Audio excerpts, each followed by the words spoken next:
क्योंकि कुलदीप सिंह सेंगर का केस एक ऐसा केस है जिसमें इंसानियत तो क्या, हैवानियत भी शर्मिंदा हो जाती, जानवर भी शर्मिंदा हो जाते। इसीलिए मैं क्योंकि इस जुडिशल सिस्टम का, इस जस्टिस सिस्टम का मैं भी हिस्सा हूँ, मैं शर्म से सर नहीं उठा पा रहा हूँ। इस देश का संविधान बाबा साहब डॉक्टर भीमराव अम्बेडकर ने बनाया था, उसकी एक प्रकार से सबसे नृशंस हत्या होने का गवाह बना हुआ हूँ। मुझे इस बात को कहने में कोई गुरेज नहीं है कि मैं अपने आप पे शर्मिंदा हूँ कि इस केस में, एक ऐसा केस जिसके बारे में सुप्रीम कोर्ट ने सुओ मोटो कॉग्निजेंस लिया था, मैं इतने दिन तक बहस करने के बाद भी नहीं समझा पाया। मैं अपने आप को सबसे बड़ा फेलियर मान रहा हूँ इसमें। मैं ऑनरेबल जज साहबों को, दो जज साहब थे इसमें, ये समझाने में नाकाम रहा कि ये व्यक्ति जो एक बच्ची का, जो कि उसके एक तरीके से बेटी के समान है, क्योंकि ये उसको बेटी की तरह ही बोलते थे, ये जिसको वो दादा बोलती थी, उसका रेप करता है इस बच्ची का, वो रेप की शिकायत ना करे, उसका गैंग रेप करवाता है, उसके बाद वो बच्ची और उसका परिवार कंप्लेंट ना कर दे, उसके चाचा को अरेस्ट कराता है, उसके पिताजी को अरेस्ट करवा के थाने में इतनी पिटाई होती है कि उसके मारा जाता है। उसके बाद सुप्रीम कोर्ट कॉग्निजेंस लेती है, तब कहीं जाके उसकी एफआईआर दर्ज होती है। एफआईआर दर्ज होने के बाद भी वो केस लड़ने अपना अदालत जा रही होती है, तो उसका और उसके परिवार वाले जिस गाड़ी में थे उसका एक्सीडेंट कराया जाता है इसी कुलदीप सिंह सेंगर द्वारा, और ये ऑलमोस्ट मर गई थी बच्ची। तो हम ये समझाने में कामयाब नहीं हुए जज साहब को कि ये व्यक्ति दया का पात्र नहीं है। इतनी दिन लंबी बहस करने के बाद हाई कोर्ट ने क्या आधार दिया, किस आधार पर उनको बेल दी है, कुछ तो कहा होगा ना दिल्ली हाई कोर्ट? दो मुख्य आधार हैं। पहला मुख्य आधार ये कि हाई कोर्ट के पास समय नहीं है इस अपील को सुनने का। हालांकि इसके जवाब में हमने ये बहस की, ये जजमेंट में लिखा है, हाँ ये जजमेंट में लिखा है कि हमारे पास समय नहीं है। समय नहीं है क्योंकि हमारे पास काम का इतना लोड है, इसलिए इसकी अपील सुनवाई करने का टाइम नहीं है हमारे पास, और इसलिए क्योंकि टाइम नहीं है, इसके मौलिक अधिकारों का हनन हो रहा है कि इसको, हालांकि इसका सज़ा हो चुकी है लेकिन फिर भी इसके मौलिक अधिकार हैं, हम इसकी अपील नहीं सुन पाएंगे, इसलिए हम इसको बेल पे छोड़ देते हैं, सस्पेंशन कर देते हैं इसके सेंटेंस की। एक वजह ये। दूसरी वजह ये दी गई है कि ये व्यक्ति, हालांकि इसने ये सब कार्य किए हैं पहले, मगर ये आगे क्या करेगा इसकी क्योंकि संभावना ही है ना, आगे की बात तो कोई ऊपर वाला ही जानता है और तो कोई जानता नहीं, तो हम संभावनाओं के बुनियाद पे इसको क्यों बेल के राइट से, या जो राइट नहीं है अब, इस हम दया करने से क्यों महरूम रखें, इसके ऊपर दया हम क्यों ना करें, इसलिए हम दया करते हैं। हालांकि इसका बैकग्राउंड भी है, और हालांकि हम, मेरी यानी कि विक्टिम के वकील की ये बात भी सुनने को तैयार नहीं है कि हम कह रहे थे कि आप, इससे कम समय लगेगा अपील सुनने में।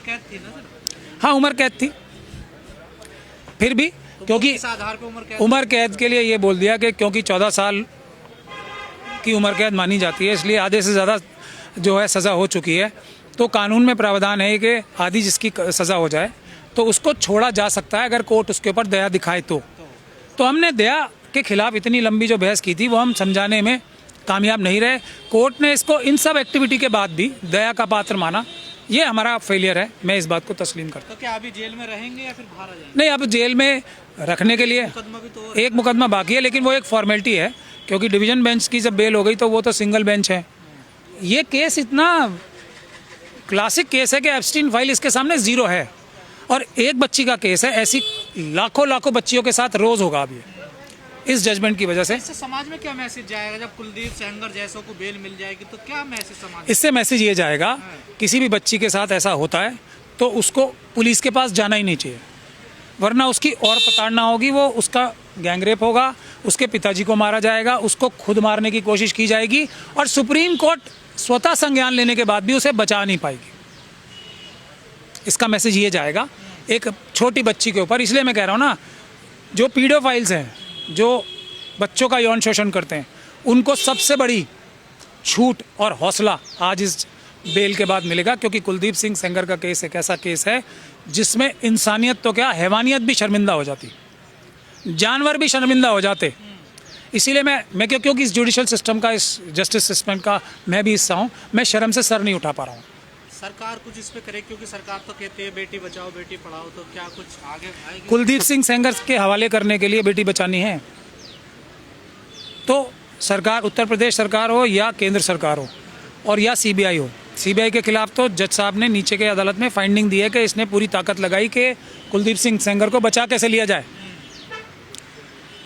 उसके बाद केंद्र सरकार हो या उत्तर प्रदेश सरकार हो, दोनों ने पूरी ताकत लगाई सुप्रीम कोर्ट में बड़े से बड़े वकील पेश करके कि इनकी सिक्योरिटी विड्रॉ कर लो ताकि ये डर जाए। आपके पास आगे क्या रास्ता है? हमारे पास एक रास्ता तो सुप्रीम कोर्ट में ही जाने का है, दूसरा देश के नागरिकों के ऊपर जो अम्बेडकरवादी हैं या जो संविधान में इतना सा भी भरोसा रखते हैं या जिनको बच्चियों के प्रति इतना सा भी प्रेम है, इतना सा भी, उनको सड़कों पे आना चाहिए। निर्भया जो कांड था वो इसके सामने इतना सा भी कांड नहीं था, क्योंकि निर्भया की तो जो भी हुआ एक ही दिन हुआ ना उसके साथ, इसके साथ, इसके पिताजी के साथ तो 2 बार इसके साथ हुआ, 3 बार इसके साथ हुआ, बल्कि इसको मारने की भी कोशिश की, ट्रक चढ़ाया गया, इसके पिताजी को मारा गया, इसके साथ गैंग रेप हुआ, इसके साथ रेप हुआ। और निर्भया को जो व्यक्ति ने किया वो उसके पिता जैसा नहीं था, उसको वो दादा नहीं बोलती थी, इसको दादा बोलती। कोर्ट ने यह भी शर्त रखी है कि जहां पीड़िता रहती है 5 किलोमीटर के आसपास दायरे में आप नहीं जाओगे। क्या मतलब? मैंने आपको बताया ना, इसीलिए तो मैं बोल रहा हूँ कि ये मेरा फेलियर है। मैंने इतनी अच्छी तरीके से ये बात कई दिन तक समझाई कि ये व्यक्ति, इसके ऊपर कोई भी कंडीशन लगा लो, ये तो जब एसएचओ से, पुलिस के अधिकारियों से ये काम करवा सकता है, इसको खुद अपने हाथ से थोड़ी करना है। इसके बाहर आने से तो ये हो गया कि मेरे साथ अब पूरा सिस्टम मेरे साथ है, ये मैसेज गया है अब कि जो अपराधी इसके कहने पे बच्ची को मारेंगे, बच्ची का अपहरण करेंगे, इसके परिवार वालों के साथ जो भी करेंगे, जो ये कर रहे हैं, आज तक भी कर रहे हैं, वो डरने की ज़रूरत नहीं है, पूरा सिस्टम मेरे साथ है, ये मैसेज गया है आज। पूरा सिस्टम को मैं दबा सकता हूँ, कुचल सकता हूँ, मेरी इतनी ताकत है, क्योंकि मैं एक पॉलिटिकल पार्टी का हिस्सा हूँ, मेरे परिवार वाले उस पॉलिटिकल पार्टी में मजबूत। बैन आधार ये माना जाए कि अपराधी ने आधी से ज़्यादा जेल काट ली है, इसलिए उनको बेल मिल गई। नहीं, वो दया का पात्र है, एक तो इस वजह से क्योंकि हाईकोर्ट में अपील को देर होगी, और दूसरा इसलिए कि कोई इसके व्यक्तित्व, इतना बेचारे का शरीफ आदमी है ये, इससे इतना बेचारा इतना शरीफ सा आदमी है, ये कोई आगे थोड़ी इसके साथ ज्यादती करेगा, ऐसा हम कैसे अंदाज़ा लगा लें। इन 2 ग्राउंड्स में मिली है, ये तो इतना शरीफ आदमी है। इस मामले में 4 लोगों की मृत्यु हुई थी कुल, तो बाकी भी मामले चल रहे हैं या वो खत्म हो जाएंगे अभी? सीबीआई, एक केस में तो फाइंडिंग आई है ना, सीबीआई पूरी ताकत लगा के ये इन्वेस्टिगेशन करती है, ये मेरा इल्ज़ाम है उनके ऊपर, और ये फाइंडिंग भी है जज की कि किस प्रकार से इसकी मदद की जाए, किस प्रकार से इसे बरी कराया जाए। केंद्र सरकार अपने बड़े से बड़े वकीलों को खड़ा करती है सुप्रीम कोर्ट में ये कहने के लिए कि इसके सुरक्षा छीन ली जाए ताकि कुलदीप सिंह सेंगर और ये अपने सामने अकेले रह जाए। ये उत्तर प्रदेश और केंद्र सरकार करती है। सीबीआई के जो वकील इतनी सी भी अच्छी बात करते हैं ना, वो क्यों हट जाते हैं या हटा दिए जाते हैं इसी हाई कोर्ट से, ये इसकी कोई एक्सप्लेनेशन आज तक ना इस जजमेंट में कुछ लिखा है, ना किसी और ने पूछी है आज तक। और कितने केस चल रहे हैं बाकी जिनमें जजमेंट आना बाकी है? अभी एक केस तो हमने एप्लीकेशन लगाई है, एक केस में जिसमें इसके पिताजी की मृत्यु हुई थी, उसमें लगाई है कि इसमें डेथ पेनल्टी होनी चाहिए थी। सीबीआई और सरकारी वकीलों ने मिलकर केस को हल्का करके उसमें 10 साल की सज़ा कराई है, जिसमें मृत्युदंड होना चाहिए था। वो अपील ही हमारी पेंडिंग है। तो ये तो सर चलन सा नहीं होगा, बिल्किस बानो के अपराधियों को भी देखिए ऐसी बेल। बिल्किस बानो एक है, किस दिन बिल्किस बानो और ये जो उत्तराखंड की बच्ची है, हाथरस की बच्ची का एग्जाम्पल है ना आपके सामने, किस दिन, कौन सा ऐसा दिन जाता है किसी बच्ची के साथ ये ना होता हो? कितने पॉक्सो के केसेस में सज़ा हो रही है, बताओ आप। सारा ज्ञान जो हमारे सिस्टम को आ जाता है वो इन्हीं केसेस में तो आता है। देखिए जो यूएपीए के केसेस में क्या है, यूएपीए के केसेस में, जो आतंकवाद के केसेस में जो लोग फंसाए गए हैं या फंसे हुए हैं, उसमें बुनियादी वजह क्या है बेल ना देने की? कि प्रथम दृष्टया ये बेगुनाह है।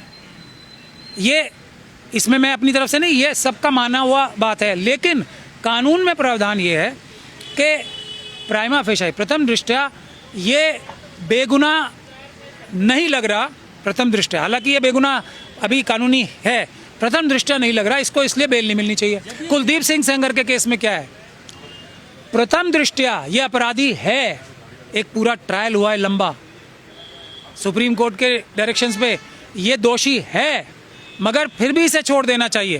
क्या नेता होने तो का फायदा मिला है नेताजी को? नहीं, नेता होने का तो क्या, एक तो पुरुष होने का फ़ायदा मिला है, हमारा देश पुरुष प्रधान है, बाबा साहब के संविधान का उल्लंघन अगर करना हो तो महिलाओं के साथ और वीकर सेक्शंस के साथ सबसे पहले होता है। पार्टी के विधायक रहे हैं। सत्ताधार पार्टी के रिश्तेदार, अभी जो इनके रिश्तेदार हैं अभी भी सत्ताधारी पार्टी में बड़े बड़े ओहदों पे और इलेक्टेड लोग हैं, और ये उत्तर प्रदेश का चुनाव भी आ रहा है, समझ लीजिए आप। लोग कह रहे हैं कि मनुस्मृति से जजमेंट दिए जा रहे हैं, जैसे बहराइच में दिया गया है, क्या यहाँ से गुंजाइश यहाँ भी हुई है क्या? मनुस्मृति का जो सबसे खराब वर्जन है, जो सबसे खराब इंटरप्रिटेशन है ना, उससे भी ज़्यादा खराब लॉजिक है इसका, ये इस जजमेंट की क्रिटिसिज्म है। मनुस्मृति जो सबसे बुरी बात कहती है महिलाओं के बारे में, उससे भी खराब लॉजिक देके ये जजमेंट दी।